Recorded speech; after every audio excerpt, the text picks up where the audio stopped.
Ok, bonsoir à tous. Voilà, j'espère qu'on va bien, on va tous bien. Voilà, on bénit le Seigneur pour ce moment. C'est vrai que dimanche dernier, après les temps d'échange, j'ai eu une nuit assez agitée. Voilà, il y a eu beaucoup de combats, beaucoup de combats. J'ai vu, comme j'expliquais un peu à certains jeunes avec qui je suis ici au niveau de Port-France, c'était très bizarre. Hein, ce songe parce que la majorité des personnes qui se faisaient saccager par des sabres, des épées, étaient des jeunes. Et j'assistais à des scènes qui étaient effrayantes. Et il y avait beaucoup de sang partout. Les jeunes étaient beaucoup attaqués, poignardés. Il y avait comme une armée qui s'attaquait et leur cible principale, n'est-ce pas, était des jeunes. Voilà, j'ai compris derrière que les temps que nous prenons, n'est-ce pas, ils ne sont pas en vain. Le Seigneur a permis parce qu'il y a des choses qu'il veut déposer dans la vie de ses enfants. Voilà, que Yahweh soit béni. Je te bénis, je te remercie. Seigneur, tu sais que sans toi, je ne suis rien. Père, je ne connais absolument rien, papa. C'est ta grâce qui permet à ce que je puisse me tenir au milieu de tes enfants, sinon parmi tes enfants pour échanger. Voilà pourquoi je veux, Père, que tout ce qui est humain, tout ce qui est membre de la chair, venant de mon papa, te soit signé au nom de Yeshua. Seigneur, que ton esprit éduque, enseigne, convainc et parle au cœur de tes enfants. Père, nous proclamons, Seigneur, Père, et nous amenons toute pensée captive à l'obéissance de ta parole. Seigneur, et que toute personne qui écoute à cet instant-là, papa, là où il y a un hôtel, là où il y a un lieu de famille, des réclamations, qui s'opposent au mariage, ou bien ceux qui sont rentrés dans le mariage, mais qui sont combattus, afin de les ramener, Seigneur Père, dans le cadre du célibat. Papa, j'ordonne et je proclame par l'autorité que tu as donné à ton ecclésia, à cet instant, pendant que je parle, que tout esprit qui est dans le cœur et qui a connu le sémé de troubles, pendant que je parle, je sais que tu entends, tu écoutes ma voix. Je t'ordonne qu'avant la fin de ces enseignements-là, tu vas quitter le corps, tu vas quitter la pensée de la personne que tu déranges, au nom de Yeshua, afin que Yeshua, Jésus-Christ, soit le seul et unique roi et Dieu que nous adorons. Amen. Alors, on va rentrer de vive voix, n'est-ce pas, sur le thème de ce soir, les fiançailles. Les fiançailles. C'est une autre étape, n'est-ce pas, qui est très importante, n'est-ce pas, pour réussir un bon mariage. Ce soir encore, pour ceux qui prennent note, je nous exhorte tous, n'est-ce pas, avoir un petit carnet, un petit cahier pour prendre note, parce qu'il y a des choses, n'est-ce pas, qu'ensemble nous allons partager et qui nous feront beaucoup de bien. On va comprendre beaucoup de choses. Hein. Vous savez, quand on prie, n'est-ce pas, pour tout à l'heure, quand on fait même le sujet de prière sur le mariage, prions pour le célibat. Le célibat, ce n'est pas seulement pour ceux qui ne sont pas mariés. Le célibat, c'est aussi ceux qui, pour ceux qui sont mariés. Parce que, en étant marié, le diable continue toujours à combattre les couples chrétiens afin de susciter en eux des séparations, pour ramener l'homme et la femme de nouveau dans le jour du célibat. Parce que quand ton mari te quitte, ou ta femme te quitte, il y a un divorce et tu te retrouves de nouveau, n'est-ce pas, seul. Et ça peut être compliqué à la longue, n'est-ce pas, de pouvoir te marier, voilà, même si le conjoint décède, ça peut être compliqué. Donc quand on donne un jeu de prière comme ça, il faut que tout le monde, n'est-ce pas, rentre dans le bain. C'est vraiment une lutte, n'est-ce pas, au quotidien, que l'Église, que les saints, que les enfants du Seigneur, n'est-ce pas, doivent mener. C'est-à-dire que la bataille de maintenir, n'est-ce pas, nos vies dans le mariage, ou encore dans les fiançailles ou les accords. Parce que le diable n'aime pas tout ce qui est famille. Le diable veut détruire tout ce qui est famille. La Bible dit dans Éphésiens que toute famille tire son origine, n'est-ce pas, de Yahweh. Et le diable ne veut pas de la famille. Parce que quand une famille est dans la symbiose, quand une famille est dans l'harmonie, il y a forcément la paix, il y a la joie. Et là où il y a la joie, chaque membre d'une famille, n'est-ce pas, se sent utile, se sent en sécurité, se sent épanoui. Et il est très difficile, n'est-ce pas, d'ouvrir les portes, n'est-ce pas, les portes pour l'extérieur. Donc le diable fait comment? Il fragilise la souche familiale pour permettre, n'est-ce pas, à ceux qui sont, n'est-ce pas, à l'intérieur, afin que ces gens-là souffrent de l'extérieur, et de l'extérieur, n'est-ce pas, il va mandater ces agents pour apporter des faux conseils, pour donner des fausses orientations, pour communiquer, n'est-ce pas, des fausses pensées, pour davantage, n'est-ce pas, fragiliser les humains et que davantage, n'est-ce pas,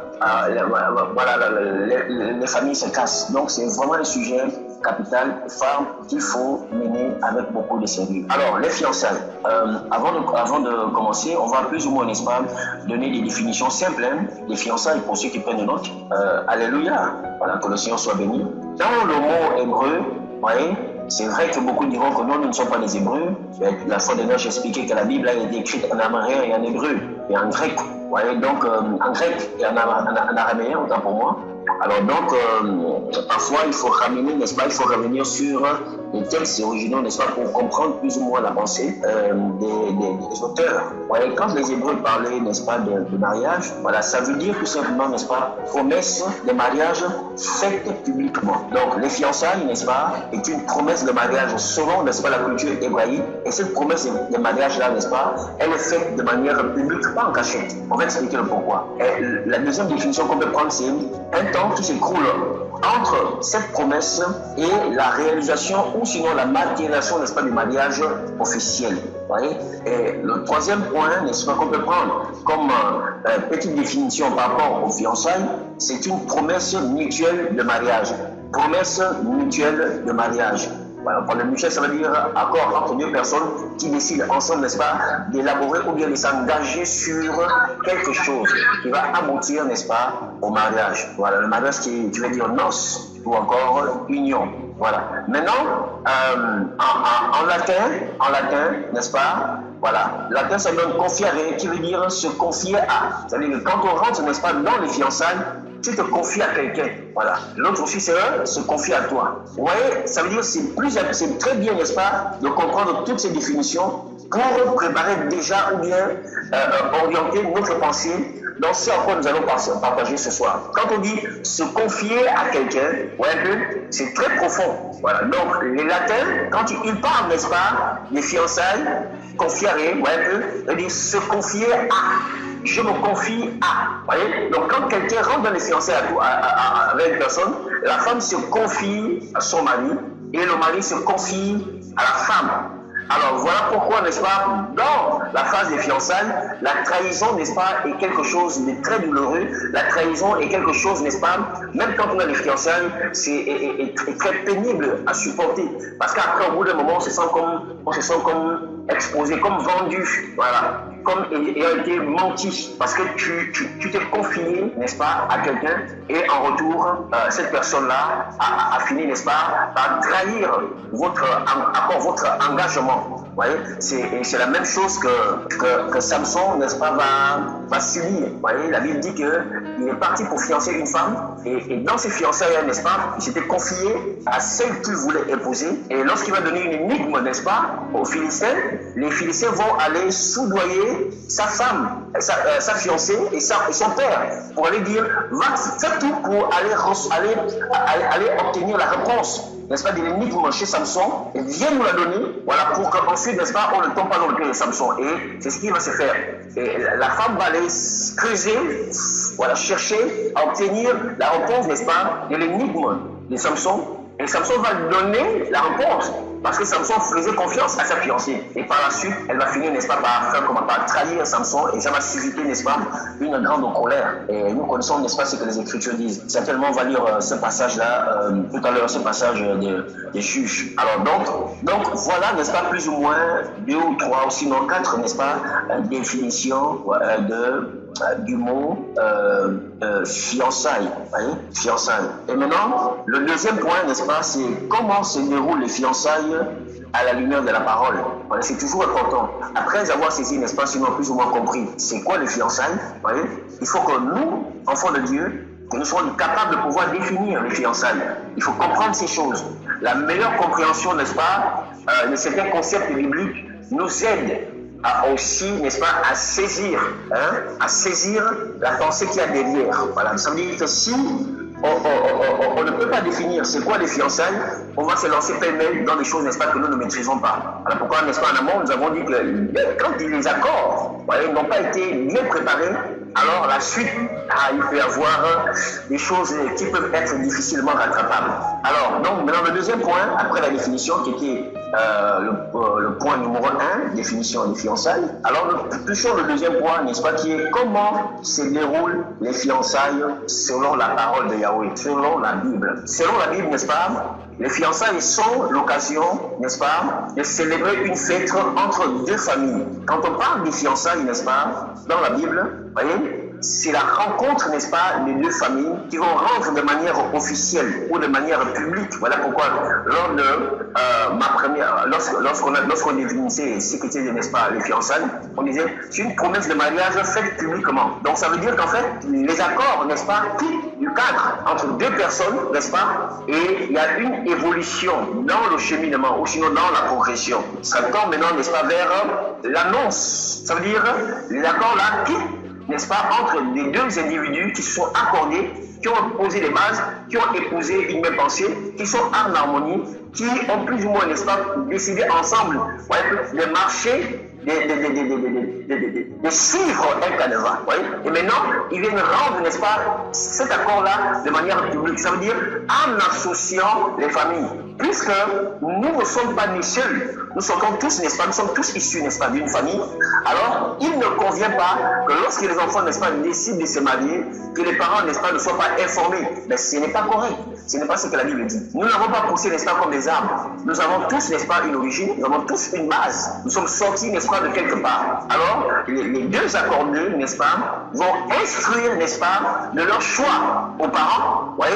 Et maintenant, après, de manière peut-être individuelle, où les parents de la fille demanderont à leur fille, à leur enfant, d'amener le futur beau-fils, c'est-à-dire que le garçon avec qui il est accordé, et le papa du garçon demandera aussi à son fils d'amener la fille avec qui il s'est accordé. Après cette étape-là, il y a maintenant, n'est-ce pas, l'idée où les deux familles, n'est-ce pas, doivent se rencontrer. C'est vrai qu'en amont, après la rencontre entre le père du mari, le père de la fille, qui vont rencontrer, n'est-ce pas, les deux accordés, échanger avec eux, parfois, selon nos cultures, il y a parfois, n'est-ce pas, ce qu'on appelle des sous-rencontres, où les deux pères, accompagnés de leur épouse, vont décider, n'est-ce pas, d'abord de se rencontrer à huis clos, pour échanger. Et de cet échange-là, n'est-ce pas, peut maintenant sortir une organisation où la famille, n'est-ce pas, sera informée, mais la famille de manière élargie. Ça veut dire que de part et d'autre.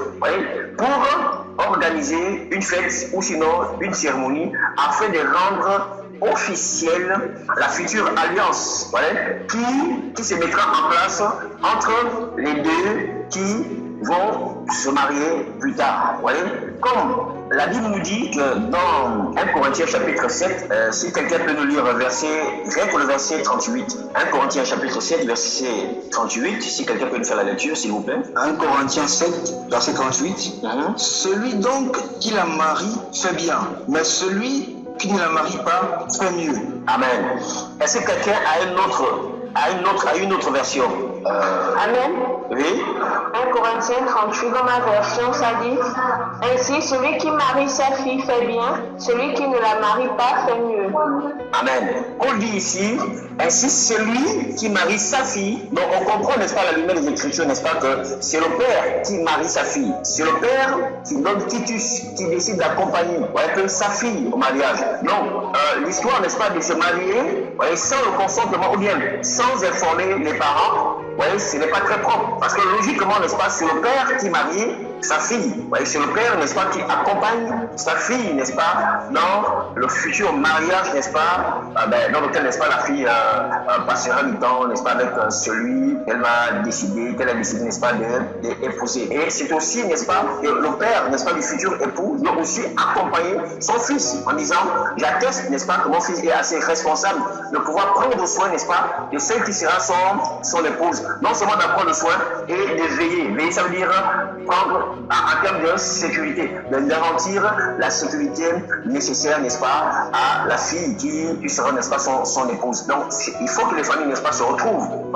Et cette retrouvaille-là, celle ou bien vient confirmer beaucoup de choses, n'est-ce pas, qui ont déjà été mises en place dès les accords. Alors, pour essayer d'étayer, nous allons lire Juge chapitre 14, à partir du verset 1er. Juge chapitre 14, verset 1er. Samson descendit à Timna, et il y vit une femme d'entre les filles des Philistins. Étant remonté dans sa maison, il le déclara à son père et à sa mère en disant: j'ai vu une femme à Timna d'entre les filles des Philistins. La Bible dit que Samson va voir une femme. Regardez comment, n'est-ce pas, la culture, de comment les Hébreux, comment leurs enfants ont été instruits. exclu. Ça veut dire qu'il n'y avait pas une forme de cachotterie. L'enfant n'a pas caché sa rencontre. La femme qu'il a cru, n'est-ce pas, à son père et à sa mère.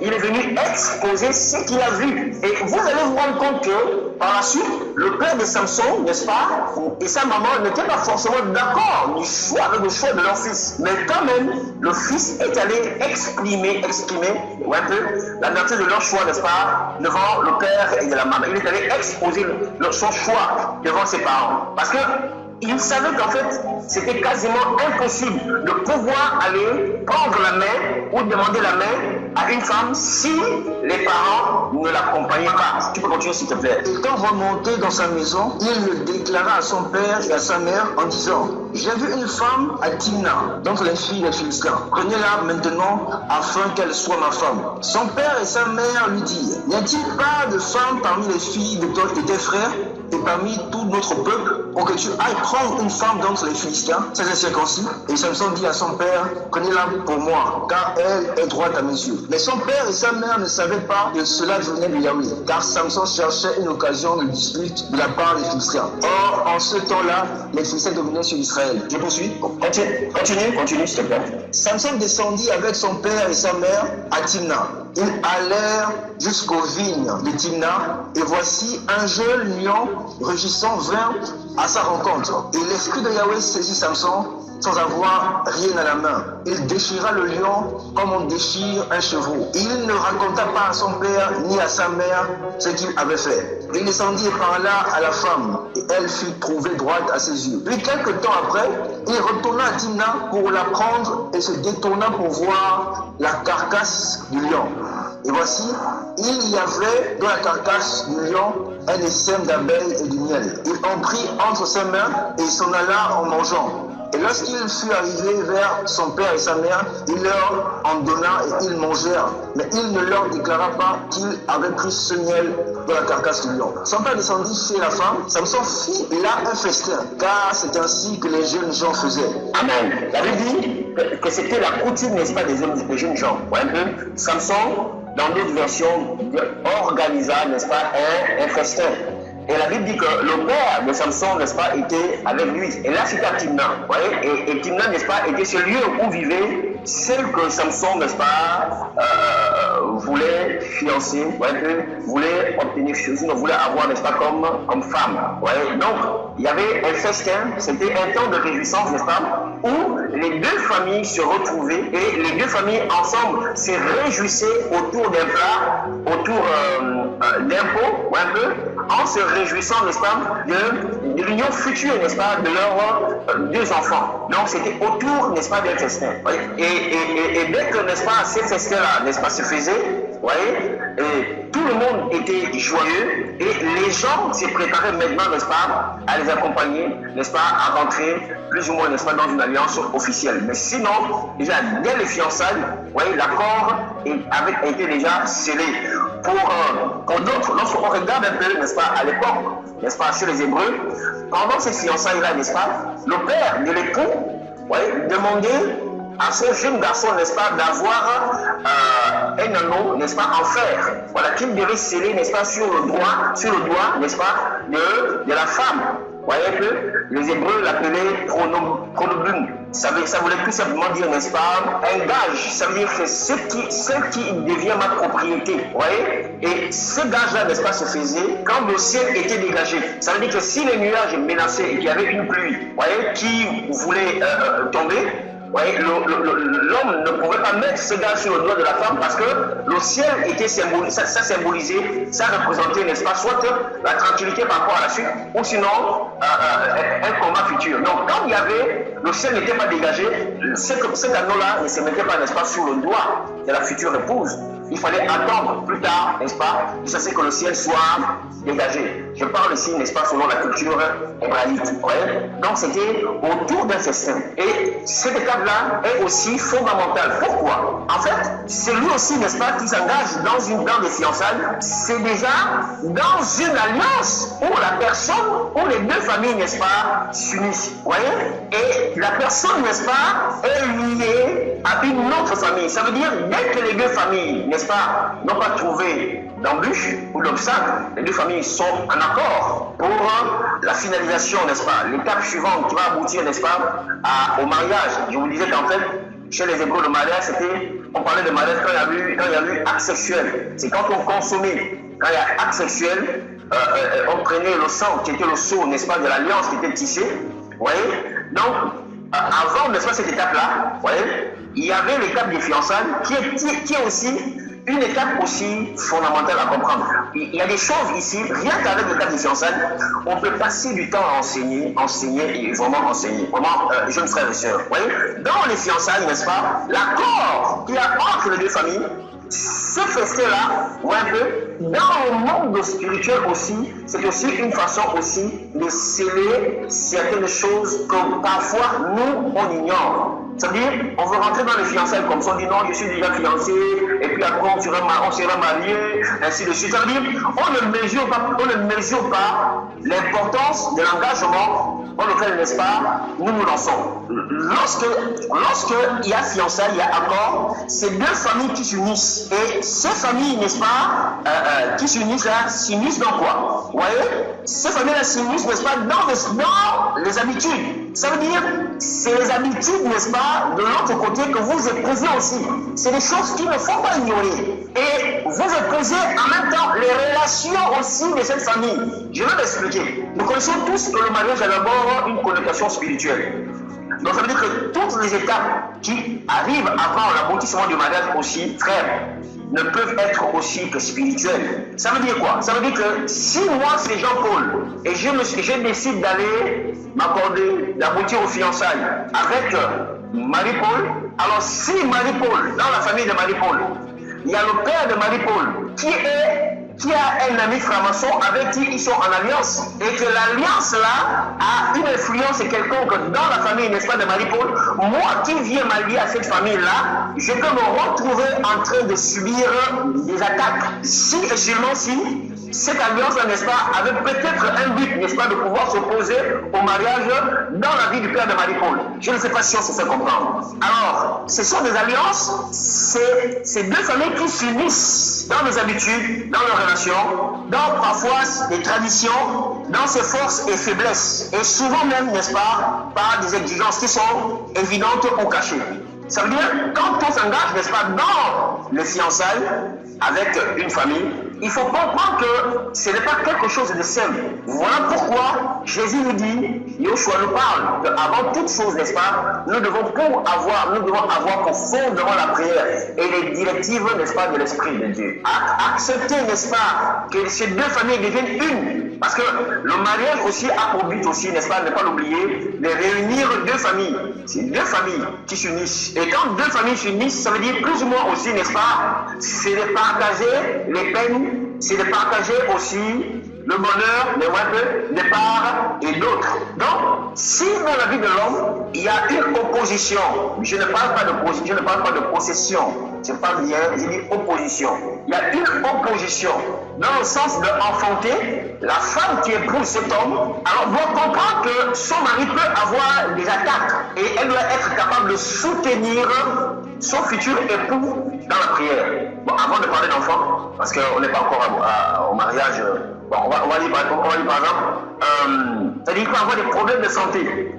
Il peut avoir des problèmes pour trouver de l'emploi. Ouais, ça dépend. Ça veut dire dans la famille de l'homme, il peut avoir des réclamations en fonction des alliances que les parents ont tissées. Et ces alliances-là, même si le mari a été affranchi par Jésus, en Yoshua, mais le diable peut continuer à réclamer sur le mari en fonction des alliances qui étaient tissées avec les parents. Le mari a été libéré par le sang de Jésus-Christ qui a coulé à la croix, mais ce n'est pas parce que le mari a été libéré qu'il ne peut plus être réclamé. Souvenez-vous, dans la Bible dit, Yoshua va venir dire à Pierre, il dit, Simon, Satan vous a réclamé pour vous tribler comme le fourment, mais j'ai prié pour que ta foi ne dépasse point. Donc, un enfant de Dieu, n'est-ce pas, qui vit dans la sanctification, qui est né de nouveau, peut être réclamé par le diable. Ça ne veut pas dire que tu es possédé, ça veut dire que le diable peut te réclamer. Réclamer, n'est-ce pas, dans le terme grec, ça veut dire subir, n'est-ce pas, des prières incantatoires qui tendent vers l'envoûtement. Voilà pourquoi, n'est-ce pas, ceux et celles qui s'engagent, qui veulent s'engager, n'est-ce pas, dans le mariage, doivent comprendre qu'en fait, la prière est la base de leur vie. Leur relation avec Yoshua est fondamentale. Parce que la première couverture, n'est-ce pas, que nous avons en dehors de celle qu'on peut obtenir au sein de nos familles, c'est d'abord celle du Seigneur. Parce que la couverture familiale, parfois, elle est entachée de beaucoup de manquements à cause du fait qu'il y a certains de nos familles, certains membres de nos familles qui ne connaissent pas le Seigneur, il y a certains membres de nos familles, n'est-ce pas, qui croient, n'est-ce pas, à d'autres divinités, ouais, un peu. Donc, toutes ces choses-là, frère, c'est la somme, n'est-ce pas, de ces choses-là, ouais, un peu, dans lesquelles nous pouvons nous retrouver, voyez, en train de partager et en subir des conséquences sans pourtant s'en rendre compte. Je me rappelle un frère qui s'était fiancé avec une sœur et après, au bout d'un moment, le frère me dit, ah, grand, depuis l'étape des fiançailles, depuis qu'on est de famille, il y a eu réunion entre les deux familles là, chaque soir quand je dors, il y a un homme qui vient m'étrangler et qui me dit c'est ma femme, c'est ma femme, c'est ma femme. Il dit mais je ne comprends pas, grand. C'est quoi? Je lui dis le mariage n'est pas pour les enfants, c'est pour les hommes. Quand tu décides de prendre une femme, ben, c'est avec tout ce qui va avec. Hein.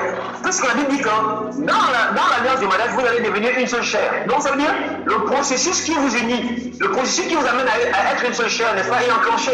Et si c'est enclenché, mais les combats de ta femme deviennent les combats de ta future femme deviennent tes combats. Les combats de ton futur époux deviennent aussi tes combats. Donc déjà là, il faut déjà apprendre à être unis. Ce n'est pas seulement la fête, c'est la fête, les parents sont là, on a mangé, on a bu, et puis on prend quelle bague? On met la bague où? Vous savez, les gens posent souvent des questions. On met la bague où? À la main gauche ou à la main droite? Quand on est fiancé, on met la main là. Vous savez, vous savez, parfois, non, il y a des choses qu'il faut comprendre. Vous savez, tu peux même mettre la bague de fiançailles, mais après, au bout de 2 mois, tu enlèves la bague, parce que tu n'en reviens plus. Je me rappelle, il y a un qui témoignait dans une assemblée où il disait que après avoir fiancé, ou un peu, après les fiançailles avec le frère avec qui elle s'était engagée, elle dit, elle était au niveau d'Awonje et elle a vu une femme physiquement qui est venue lui dire, tu n'iras nulle part avec cet homme avec qui tu t'es fiancé, il m'appartient.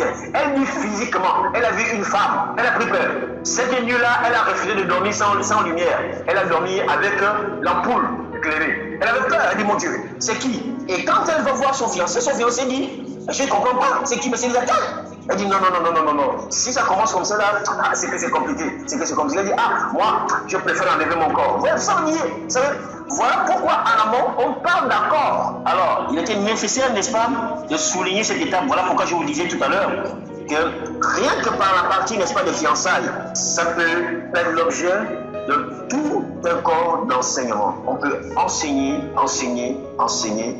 pendant longtemps. Voyez? Et lorsque nous nous engageons, n'est-ce pas, dans les fiançailles, frère, ben, c'est des choses, n'est-ce pas, que nous oublions si nous sommes sincères. Voyez? On oublie qu'en fait, notre future épouse ou époux, sort d'une famille où il y a des exigences qui sont connues ou sinon cachées. Et j'oublie qu'en fait, n'est-ce pas, il y en a qui sortent aussi de familles, n'est-ce pas, où il y a des relations qui ont été tissées avec des marabouts, avec des charlatans ou avec des francs-maçons, où ils oublient encore qu'en fait, il y a des habitudes qui sont la part de certaines familles. Il y a des familles où les gens ont développé certaines habitudes que lorsque tu vas ailleurs, tu ne trouves pas. Moi, je prends un exemple. Chez nous, nos parents nous ont tellement forgé là-dessus. Ça veut dire que nous, on n'acceptait pas de voir un habit sale. Ça veut dire avoir un pantalon, un haut sale. Non. Dès qu'il y a déjà un pantalon sale, un haut sale, on te dit va laver. Donc, il fallait que nos habits soient constamment propres. Donc, on a développé cette habitude-là. Ça veut dire que même jusqu'aujourd'hui, quand tu vas à la maison, tu vas trouver mes petits frères. Ils sont constamment là pour maintenant de laver, laver. Ouais. Ça veut dire que ce sont des habitudes qu'on a développées par rapport au milieu où nous sortons. Donc, et quand tu arrives au mariage, tu as un mari comme ça qui veut constamment voir ses habits propres, alors que toi, tu as été peut-être élevé là où il fallait que le panier à linge soit plein avant de laver, mais lui, il veut le faire tout le temps. Ouais, ça veut dire Si on n'est pas sage, ça peut créer des étincelles. Et de ces étincelles, le diable peut s'introduire, n'est-ce pas, pour venir casser, et venir faire un travail. Donc il faut tenir compte, n'est-ce pas, de tous ces paramètres. Au-delà, un peu, de l'aspect, de la partie, n'est-ce pas, faite, il y a aussi un arrière-plan, n'est-ce pas, qu'il ne faut pas ignorer. Nous sommes affranchis, mais dans nos familles, n'est-ce pas, tout le monde n'est pas affranchi. Et dans nos familles, n'est-ce pas, il y a eu des choses qui ont été faites, vous voyez, et il peut y avoir, n'est-ce pas, un processus de réclamation, ou sinon l'opposition. Ça veut dire, ces oppositions-là, ces réclamations-là peuvent être des intimidations. Ou comme cette sœur-là, elle a vu un démon avec un corps humain, avec une forme humaine, qui est venu menacer directement. Ce sont des menaces. C'est pour t'amener, n'est-ce pas, à faire demi-tour. Maintenant, si déjà tu n'es pas prêt ou prête, si le fondement sur lequel tu t'appuies n'a pas été bien posé, ben tu vas partir. Alors, la Bible, n'est-ce pas, nous parle des fiançailles. Et Dieu, à la lumière des Écritures, n'est-ce pas, respecte l'étape des fiançailles. Quelqu'un peut nous lire Osée, chapitre 2, verset 19 au verset 22. Quelqu'un d'autre va prendre Jérémie, chapitre 7, verset 34. Voilà, si on peut lire Osée, chapitre 2, verset 19 à 22. Et l'autre, Jérémie, chapitre 7, verset 34. Oui. Osée 2, verset 19. J'ôterai de sa bouche les noms des Baals, afin qu'on ne les mentionne plus par leur nom. En ce jour-là, je traiterai pour eux une alliance avec les bêtes des champs, les oiseaux du ciel et les reptiles de la terre. Je briserai dans le pays là l'épée et la guerre, et je les ferai reposer avec sécurité. Je serai ton fiancé pour toujours, je serai ton fiancé par la justice, la droiture, la grâce et la miséricorde. Je serai ton fiancé par la fidélité, et tu reconnaîtras l'Éternel. Amen. Regardons, n'est-ce pas, le Seigneur dit, je briserai. Donc il va d'abord briser, n'est-ce pas, la bouche de ceux qui ont plus ou moins sinon opprimé celle que le Seigneur va prendre comme fiancé. Et par la suite, n'est-ce pas, il va poser les bases, les contours, n'est-ce pas, ce qui va conduire, ce qui va animer leur étape de fiançailles. On va voir à la fin. La justice, la paix, la joie et la fidélité. Mais avant, il dit, je vais briser. Comme en fait, il dit, je m'opposerai, n'est-ce pas, à tous ceux qui en veulent à ton mal. Donc frère, c'est une étape assez cruciale. Elle est très fondamentale aussi, l'étape des fiançailles. Vous voyez, beaucoup aujourd'hui de couples en bâtissent. Ça veut dire qu'ils subissent ces choses. C'est parce qu'en fait, vous allez voir que parfois, ce sont des étapes qui ont été survolées. On a survolé, on a bien compris.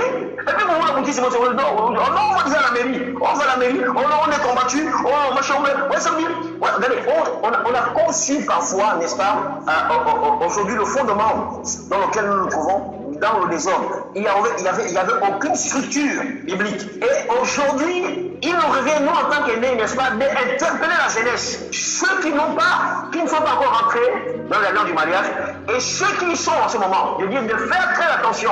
Ça veut dire, si on se rend compte qu'il y a des choses, n'est-ce pas, qui n'ont pas été bien respectées, il faut réparer. Dieu dit dans Genèse chapitre 3, il dit au serpent, je te donnerai comme nourriture tout ce qui est poussière. Et nous savons que le serpent ne mange pas de la poussière. Alors, bibliquement, qu'est-ce que Dieu veut pas dire par là? Ça dit tout ce qui est œuvre de la chair. Donc, à chaque fois qu'on agit dans la chair, c'est une opportunité ou sinon des occasions qu'on a au diable. Ben, pour pouvoir faire comment? Ben, nous réclamer ou attaquer. Voilà pourquoi il est nécessaire, n'est-ce pas, que nous soyons des personnes averties ou sinon responsables. Il faut être bâti. Il faut comprendre ce que le Seigneur attend de nous avant de vouloir faire, nous engager dans certaines choses et puis commettre des dégâts. Ça veut dire on va mener les frères et les sœurs dans le mariage. Il y a eu déjà beaucoup de portes qui sont ouvertes, qui ont été ouvertes. Parfois nous ne comprenons pas, ça devient compliqué. Et puis après dans le mariage, on commence à dire que non, la sœur elle est charnelle, elle ne prie pas beaucoup, elle n'est pas spirituelle parce que tu es dépassé. Tu es dépassé, ça veut dire en amont toi-même, tu n'as pas calculé la dépense, tu n'as pas mesuré dans sa quoi tu t'engages. Mais écoutez, laissez-moi vous dire quelque chose. Il y a un frère qui s'est marié avec une sœur. Pendant le mariage, les parents de la sœur disent au frère que tu penses que tu vas amener notre enfant là où? Tu vas l'amener où? On te dit laisse là. Il faut dire non, au nom de Jésus, moi je vais l'épouser. Il doit s'épouser, il doit l'épouser. Mais il n'a pas compris que faire. derrière ça, il fallait qu'ils mènent une vie de prière. Ça veut dire il fallait arroser leur vie, n'est-ce pas, par la prière. La sœur étant chrétienne, elle était touchée. Et quelques temps plus tard, elle est décédée. Très chrétienne. Et pendant les obsèques, n'est-ce pas, de la sœur, les parents de la sœur disaient, on t'avait dit quoi? Que ce soit au Congo, que ce soit au Gabon, au Cameroun, que ce soit frère, ce sont des réalités que beaucoup d'entre nous, n'est-ce pas, plus ou moins, si nous n'avons pas vécu, mais on a au moins entendu parler de ça une fois. Dieu dit, là on dit, oh, mais comment, quand tu es en Jésus, en Yoshua, comment le diable, Dieu dit, il soutient toutes choses par sa parole.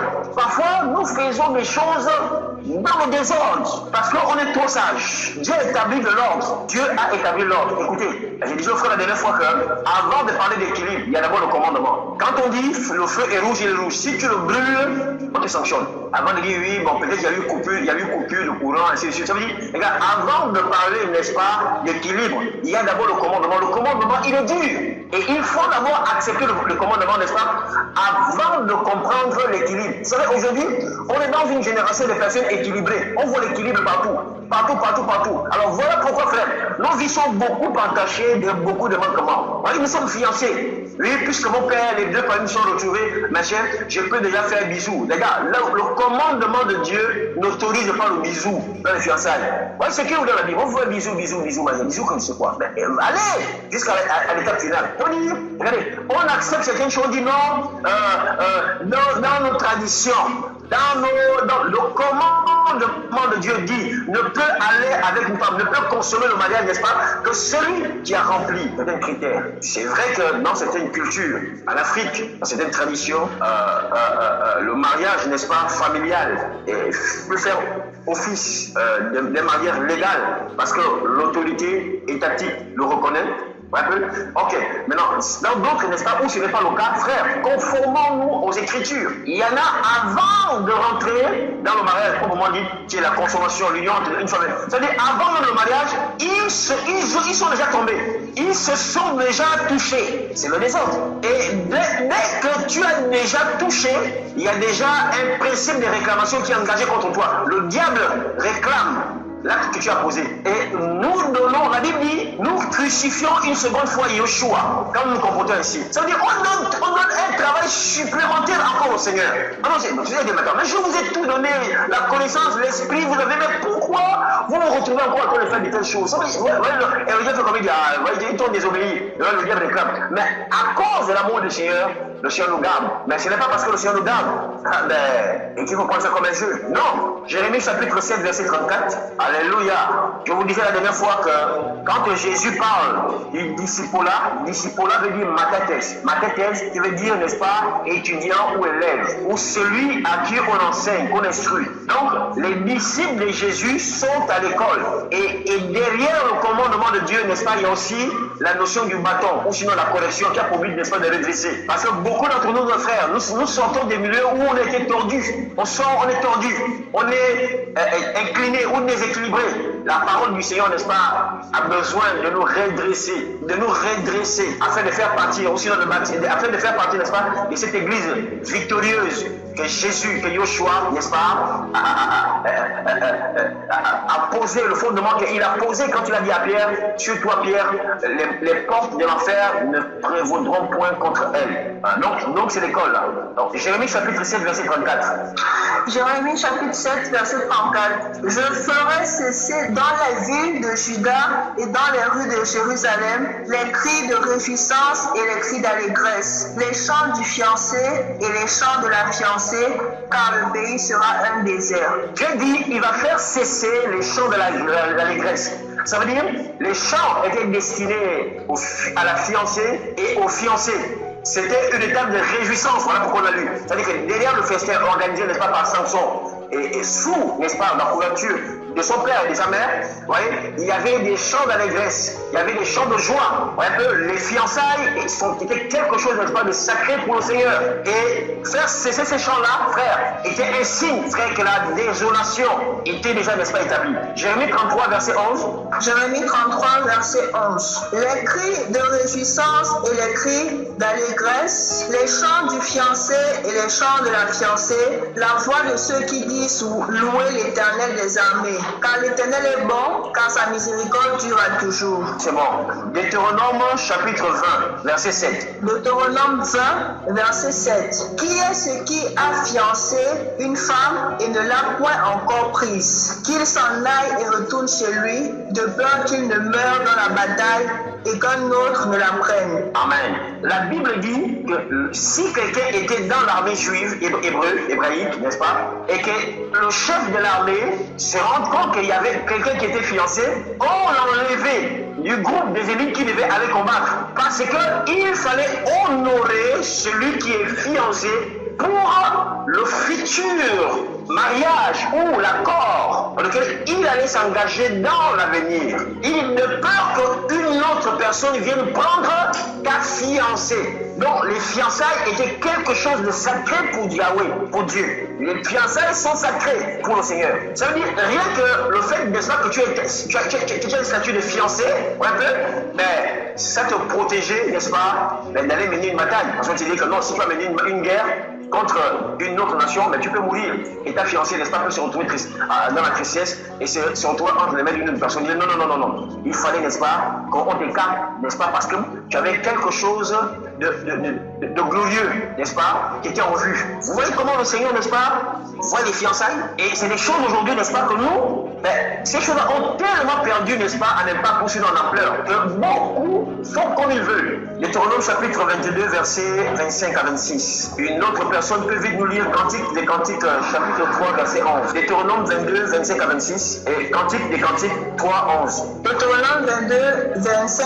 Mais si c'est dans les champs que cet homme rencontre la jeune femme fiancée, lui fait violence et couche avec elle, l'homme qui aura couché avec elle sera seul puni de mort. Tu ne feras rien à la jeune fille, elle n'est pas coupable d'un crime digne de mort, car il en est de ce cas comme de celui où un homme se jette sur son prochain et lui ôte la vie. Alléluia. La Bible dit que celui qui touchait sur une fiancée, regardons, n'est-ce pas, la sanction. Il était coupable de mort parce qu'il va violer quelque chose de sacré. Et Dieu, Elohim, ne jouait pas avec cette étape de fiançailles. Déjà, rien que dans les fiançailles, tu ne peux pas te permettre à parler à celle qui sera ta future femme comme il moins que rien. Rien que dans le cadre des fiançailles, tu ne peux pas te retrouver avec notre soeur toujours, pour susciter dans le cœur de celle que tu as fiancée un sentiment, n'est-ce pas, de jalousie. Non, vraiment, mais celle-là me connaît déjà, mais celle-là me connaît, et puis quoi? Mais même si ton père et sa mère te connaissent, mais il y a des principes divins que Dieu établit, il y a un ordre qu'il faut suivre. Que les forteresses, les résistances anti-mariage et les célibats, là, pendant qu'on enseigne là, tombent au nom de Yoshua, au nom de Yoshua. Si dans le cœur, il y a des résistances là, on prie, je vais prier, ça va secouer, ça va partir. Jésus a dit, l'homme quittera son père et sa mère et se donnera s'attachera à sa femme et lui deviendra une seule chair. Le royaume n'est pas appelé à faire des sélections des célibats. La Bible parle, n'est-ce pas, de ceux qui étaient célibataires comme Paul étant un don. Un don, ça veut dire c'est une grâce particulière qu'ils ont reçue du Seigneur. Il y en a aujourd'hui, ils sont tellement liés, on les tient singleton, le diable les tient singleton parce qu'il y a une attaque familiale. Il dit non, c'est un don que j'ai reçu. C'est un don. Dieu t'a dit que c'est un don que tu as reçu. Vous voyez, ça veut dire il y a un caractère que tu as du mal à laisser, qui est la conséquence d'une vieille habitude familiale que tu as du mal à laisser. Et c'est un point de contact entre cette entité et toi. Ça me rappelle une soeur, très belle femme, vraiment très belle femme. Fiancée avec un frère, mais elle parle au frère, elle dit frère, tu me connais, moi, quand je me fâche, je te redresse. Elle dit non. Et si tu boudes là, moi je te montre ça. Donc le frère fait comment? Le gars se sent menacé. Une femme qui te dit que je veux te redresser, une femme qui dit que je veux te montrer, peut-être que le tchang n'est pas totalement quitté dans son corps. Bon, le frère dit j'ai peur que on me tabasse. Ça veut dire, elle repousse encore le frère nouveau, elle allait consulter le Seigneur. Si, Seigneur, papa, est-ce qu'il ne me suis pas trompé? Ouais, tout ça, c'est des forteresses. On prie au Dieu, on parle en langue. Là, ce n'est pas tout. Il faut prier afin que Dieu secoue ta mise. Il faut tamiser le cœur. Ouais, il faut tamiser. Père, secoue. Papa, secoue. Montre-moi ce cœur. Qu'est-ce qui est caché en bas? Pour prier. Chercher avec le Seigneur, aller dans les profondeurs, aller creuser dans la prière. Et Dieu va te révéler certains comportements. Je me rappelle, je m'étais accordé avec une sœur. On s'était accordé, j'avais des sentiments pour elle, mais un jour, elle me menace, elle me dit toi, elle me tape, elle me pointe du doigt, hein, elle me tape du doigt sur mon front, elle me pointe son doigt sur mon front, elle me dit toi. Elle avait 5 ans de moins que moi. Elle me cogne au front comme ça, elle me dit toi. Elle me pointe du doigt. Je dis quoi? Je te dis que le jour où je te vois encore marcher avec une sœur, tu vas voir ce que je vais te faire. Je dis non, Seigneur. Ouais, tout ça c'est la conséquence de quoi? De la précipitation. Comme j'avais un faible pour les femmes qui ont la peau claire et que la sœur était claire, je me suis dit voilà c'est très bon pour moi. Je suis allé t'amuser, j'ai dit père, montre-moi. Un aîné m'avait déjà dit Tanguy, si toi tu prends cette fille là comme épouse, tu ne tiendras pas dans la foi. Parce que la fille là, elle n'a pas la semence du royaume. J'ai dit au frère là, regarde, arrière de moi, ça c'est pas, regarde, c'est pas toi qui me commandes, moi je vais l'épouser. Le frère m'a dit, il n'y a pas de souci, tu es libre. Mais rien que le premier temps qu'on a passé ensemble, dans les débuts de l'accord, j'ai senti ça dur. Frère, je suis allé prier, le Seigneur m'a montré et c'était pas bon. Ouais, c'était la précipitation. Alors j'ai dit, Seigneur, s'il te plaît, montre-moi ce que tu as prévu pour moi. Ouais, parfois, quand Dieu nous donne ce qui est pour nous là, on chasse ce qui est pour nous là au nom de Jésus. C'est-à-dire que Jésus te donne un cadeau, tu chasses le même cadeau là que Jésus t'a donné là en son propre nom. Tu chasses ça. Ouais, c'est le problème que nous on a. C'est le problème que nous avons. Cantique chapitre 3, verset 11. Quelqu'un peut venir nous lire ça?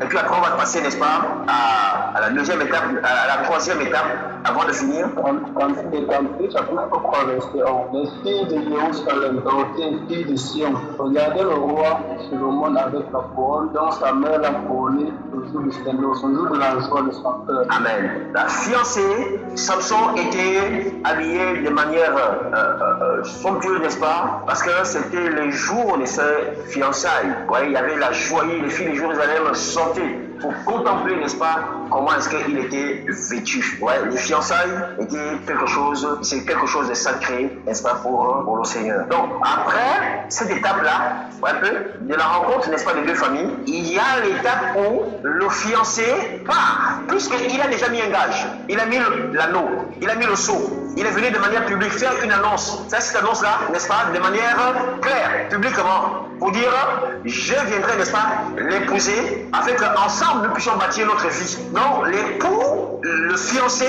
homme, va pour se préparer avant de revenir.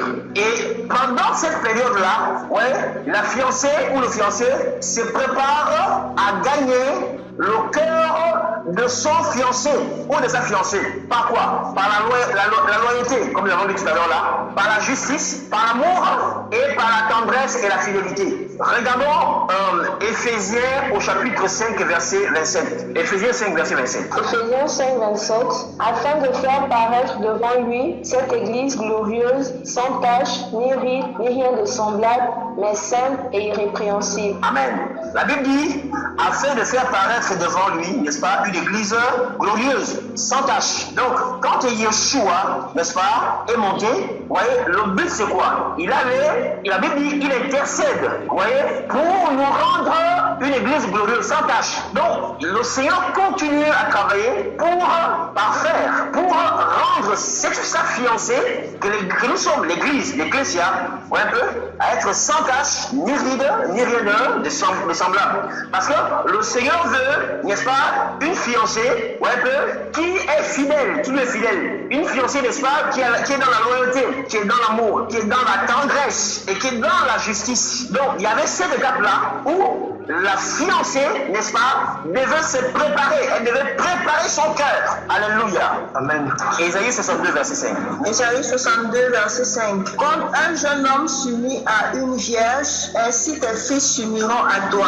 Et comme la fiancée fait la joie de son fiancé, ainsi tu feras la joie de ton Dieu. Comme la fiancée fait la joie de son fiancé, écoutez bien frère, gardez le lien. Ainsi, on fera la joie de notre Dieu. Donc, la fiancée a pour but aussi de faire la joie de son fiancé. Donc, pendant cette étape-là, avant la rencontre finale, n'est-ce pas, qui va les unir, n'est-ce pas, définitivement, jusqu'à ce que la mort arrive, la fiancée devait se préparer. Ça veut dire, chaque jour, il y a toute une organisation qui était autour d'elle, où le père et la mère mettaient en place, n'est-ce pas, des servantes pour veiller à ce que le visage de leur fille ne soit pas défiguré quand le fiancé va arriver. Vous voyez, ça veut dire, de nos jours aujourd'hui, n'est-ce pas, pour raccourcir les choses, qu'est-ce qu'on fait? Avant l'étape de la mairie, on envoie d'abord la femme vite chez la coiffeuse, ou bien on prend une coiffeuse qui vient pomponner le visage, ainsi de suite, tout cela. Pourquoi? Parce que si une femme arrive devant le maire, la fiancée arrive devant le maire avec un visage cabossé,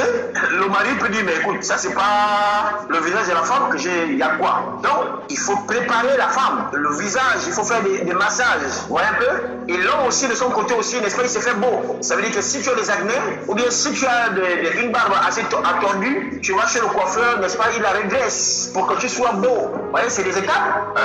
Chez nous, il y avait une scène qui s'était passée, un monsieur qui avait décidé, n'est-ce pas, d'épouser une femme, une sœur. Et pendant qu'il était devant le maire, vous savez, parfois c'est l'homme qui rentre toujours avant la femme. Quand il dit, mesdames et messieurs, la future mariée, et la future mariée parce qu'elle n'est pas encore mariée, quand elle vient comme ça, dès qu'elle a mis le pied, elle a placé ses deux pieds au seuil de la porte, n'est-ce pas, de l'entrée principale, qui aboutit à la salle des noces, elle a enlevé les chaussures, elle a fui, elle a couru.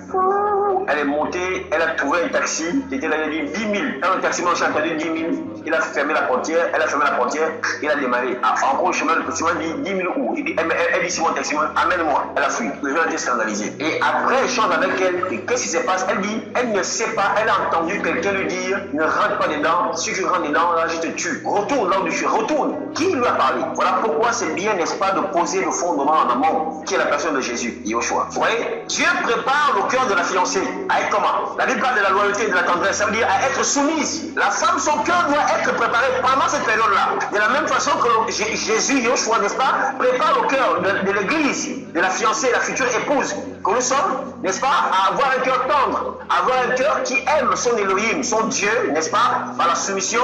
Alors ainsi, la femme fiancée, ou un peu, doit préparer son cœur à être soumis, à se soumettre à l'autorité de l'homme. Voilà, la femme ne menace pas l'homme. La femme ne menace pas le mari. La femme n'ouvre pas les yeux comme ça pour dire Dieu t'a donné le coup de... Non, elle ne dit pas ça. Elle dit pas, non, la femme ne menace pas. La Bible parle de tendresse. Et l'homme, n'est-ce pas, en amont doit aussi être sûr que dans les accords, il y a des choses qu'il a posées dans le cœur de la femme. Voilà pourquoi on dit accord. Ça veut dire qu'il faut poser la même pensée, la pensée de Yoshua. Ça veut dire tu as posé dans le cœur de celle qui va être ta future femme, n'est-ce pas, la pensée du Seigneur. Et la pensée du Seigneur, n'est-ce pas, amène la femme à quoi? À se soumettre à l'autorité de l'homme. Elle sait qu'en se soumettant, n'est-ce pas, à l'homme, elle se soumet à Jésus. Ça veut dire qu'il y a des choses qui doivent être réglées. Si ce n'est pas réglé, frère, on va avoir des demi-garçons. Parfois même, il y aura une concurrence farouche. Et les hommes aussi, n'est-ce pas, qui ne comprennent pas. Ça veut dire que la femme a besoin d'être aimée. La femme a besoin de se sentir en sécurité. Ouais, c'est lui qui est petit. C'est la femme qui va même chercher l'argent. C'est la femme qui travaille, mais lui, il est là, il dort. Ouais, frère, sur le chaos. Donc, il y a cette table-là. Et puis, on va terminer, n'est-ce pas? On va terminer par le dernier point, c'est comment se comporter pendant les fiançailles. Comment on peut se comporter pendant les fiançailles. Vous voyez, la première chose, petit 1, n'est-ce pas, c'est intégrer Dieu dans notre projet, voilà, de manière globale. Vous voyez, ça veut dire que principalement, n'est-ce pas, on doit intégrer Dieu dans nos projets conjugaux. Ça veut dire que tous les projets, n'est-ce pas, que nous allons élaborer ensemble, il faut que le Seigneur Jésus, Yoshua, soit au milieu. Il faut l'introduire. Parce que la Bible nous dit que quelle voix paraît juste à un homme, mais son issue c'est la mort. Mais c'est Yoshua, quand on l'associe dans nos projets, c'est lui qui nous avertit si ces projets-là sont bien ou pas. Parce qu'il y a des projets qu'on peut mettre en place où, n'est-ce pas, ça peut tourner à l'avantage de un et non pas l'autre. Et ça peut créer, n'est-ce pas, un dysfonctionnement. Donc quand Yoshua est au centre, n'est-ce pas, il va ramener l'ordre. Deuxième petit point, c'est avancer dans la vérité. Il faut être capable de pouvoir te dire la vérité. Dans l'étape des fiançailles, tu ne peux pas cacher les choses à celle qui sera ta future femme demain. Et non, j'apprends maintenant que mon mari, il est stérile, ou bien il est impuissant. Ou bien j'apprends maintenant que ma femme, elle est malade. Moi j'ai appris, je connais un frère qui a caché à sa femme, pendant les fiançailles, qu'il avait le sida.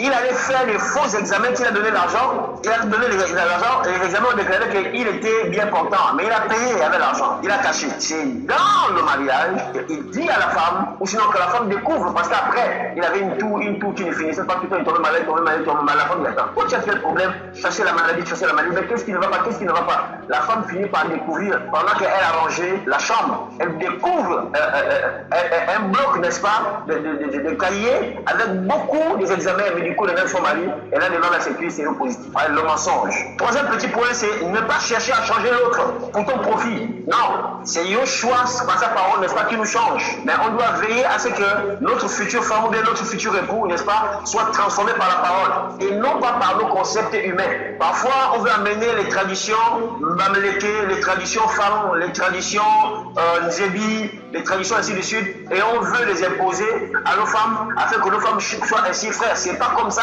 Ça, c'est la dictature. Ça, c'est la culture africaine, et tu auras une femme prisonnière ou un homme prisonnier. Mais c'est pas comme ça. Petit 4, ne pas justifier l'injustifiable. Il ne faut pas chercher à justifier ce qui est injustifiable. Tu as menti, ne cherche pas à vouloir justifier le mensonge pour dire non, tu as menti, sois humble, demande pardon. Surtout nous les hommes là, on est fort dedans. Quand tu veux justifier l'injustifiable, tu casses ta confiance dans le cœur de l'autre. Et là, c'est dangereux. Tu brises la confiance. Petit 5, la violence. Violence physique, violence verbale. Ça là, ça ne doit pas être énuméré. Petit 6, pas de relations sexuelles, pas de bisous, pas de bisous. On dit, ceci trop fort. Regardez, dès qu'on commence à tolérer le bisou, tout peut arriver. Donc on a dit que l'homme prudent voit le mal de loin, il est mieux de dire attention. Maintenant, après, on met toujours l'équilibre. Il y a toujours, au-delà de tout ça, il y a des gens qui sont sages. Mais par principe de prudence, attention. Le petit 7e point, c'est écouter les bons conseillers, les bons conseils. Avoir des personnes qui peuvent apporter un plus dans nos vies, pour notre futur mariage, pour notre futur. Avoir des aînés, des pères, des parents, des frères et sœurs, capables de nous éduquer, nous conseiller. Comment est-ce qu'une femme doit se comporter? Comment elle doit parler à son mari? Parce que vous savez, il y a des personnes impolies qui sortent des familles là où il n'y a aucun respect. Et tu viens, tu es sorti d'une famille où tu ne connais pas ce qui c'est l'autorité, alors tu vas parler à ta femme ou à ton mari comme si c'était une vulgaire personne. Non. Voilà pourquoi on a besoin, n'est-ce pas, de personnes vers qui on peut partir, écouter, recevoir des conseils. Et ces personnes-là, par leur vie, n'est-ce pas, peuvent nous retransmettre quelque chose. C'est nécessaire. Quand tu es fiancé là, tu vas vers qui pour écouter, pour demander conseil. Le dernier petit point 8, il ne faut jamais supposer, il faut demander. Ne suppose pas, je suppose que mon fiancé, non, demande. Si ce n'est pas clair, il faut demander, il ne faut pas supposer. Supposer, ça veut dire que tu es en train de penser à la place de l'autre et te positionner, alors que réellement, ce n'est peut-être pas ce que l'autre a dans son cœur. Frère, c'est des petits points comme ça là, voilà pourquoi je voulais les énumérer, qui peuvent être des pierres d'achoppement. Et ça peut être des portes qu'on a déjà ouvertes. Quand on rentre déjà dans le mariage, je veux dire l'attaque. Donc, pour ne pas trop gagner, on a trop pris beaucoup de temps. On va s'arrêter par là.